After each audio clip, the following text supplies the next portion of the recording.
Beyaz bayrak havada, start verildi ve altılı ganyan başladı. Dağınık bir çıkış oldu. 5 numaralı Sarı Efe 4 boy kadar. 9 numaralı Müstakbel'de koşuya adapte olmakta zorlanınca 7 boy koşuya geç başladı. İlk metrelerle birlikte 7 numaralı Cihanser öne düştü. Koşuya tempo vermeye başladı. 4 numaralı Ercemal ortadan yaptı ataklarla şimdi ikinciliğe yerleşti. Hemen dışında 6 numaralı Yakobe izliyor ki Yakobe şimdi tempoyu daha da arttırıp içindeki iki rakibini yakaladı ve öndeki liderlik mücadelesine ortak oldu.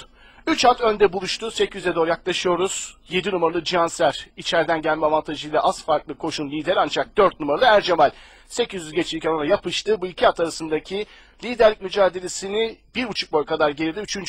1 numaralı Kuleli takip ediyor. Hemen dışında 4. izlediğim isim 3 numaralı Neden. Bariyer dibini son 600 geçirirken 5 numaralı Sarı Efe tercihledi. Onların 3 boy kadar gerisinde 2 numaralı Umurtay sırasıyla son düzlüğe çıkıyoruz. Ortadan 1 numaralı Kuleli yürüdü. Son 400 geçirirken liderliği rakiplerinden aldı. Farkı da 1 boya kadar taşıdı. Geriden 3 numaralı Neden'in çabaları var. Son 300 geçirirken Kuleli farkı şimdi 2 boya kadar çıkartıyor.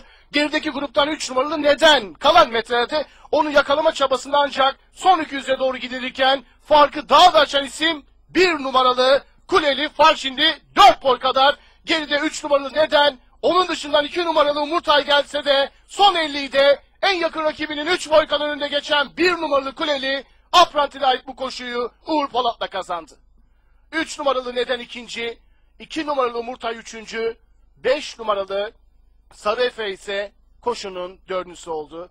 Altılı Ganyan'ın ilk ayağı olan ikinci koşuyu 1 numaralı Kuleli Uğur Polat'la kazandı.